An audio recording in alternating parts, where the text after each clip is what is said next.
Good morning, good afternoon, good evening, your time. Welcome to News in Details TV. Welcome our new members to the old ones. I love you guys. As you're supporting us, may the Lord support you in everything you lay your hands. Amen. To the News in Details. Guys, yes, we know that the presidential election has been concluded and Peter will be vowed to prove that he won the election, or rather that we won the election, and is going to go through court process. But I want us to listen to a particular video. Please listen and we come back for commentary. Please watch. I voted for Peter Obi. But you see, I didn't jump that queue for Peter Obi.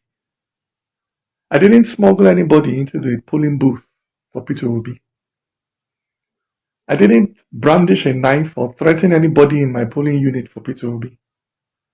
I did not snatch a ballot box, stuff a ballot box, break a ballot box for Peter Obi.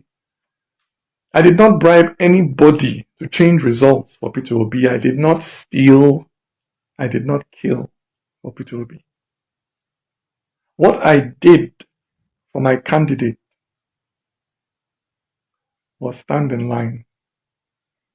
From 8 in the morning on Saturday till 8 in the morning on Sunday.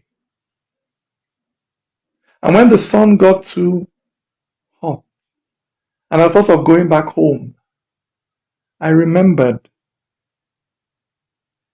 shot to death on the train to Kaduna. And I stood.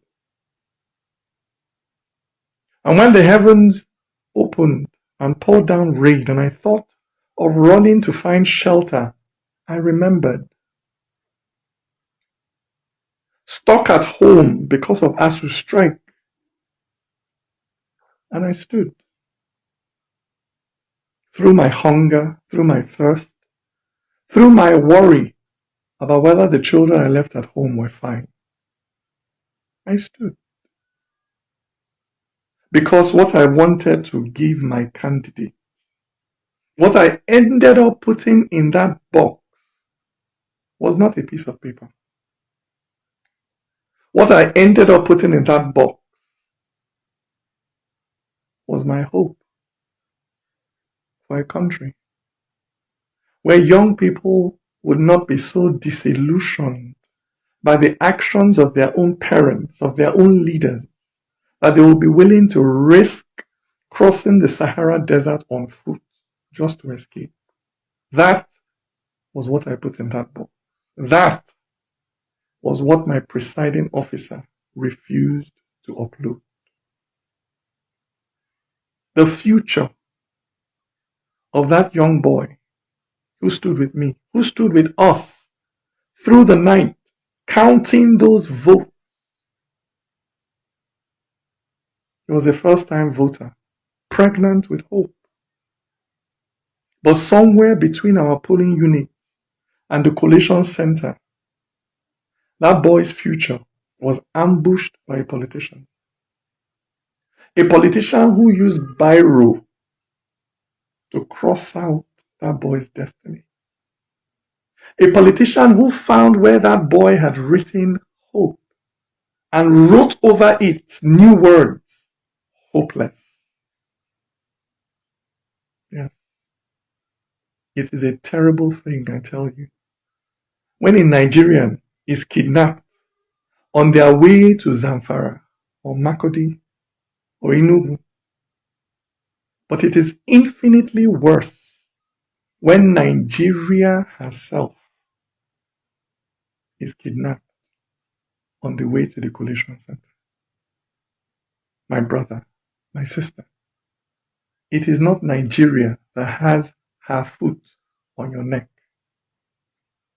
It is not the Fulani or the Igbo, the Christian or the Muslim that has wrapped their finger around your neck and is squeezing the civic life out of you.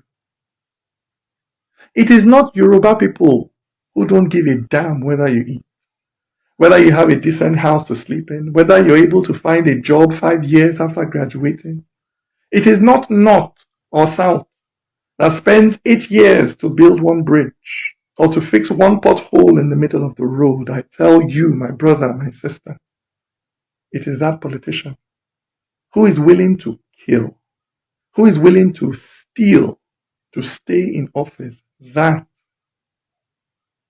is your enemy.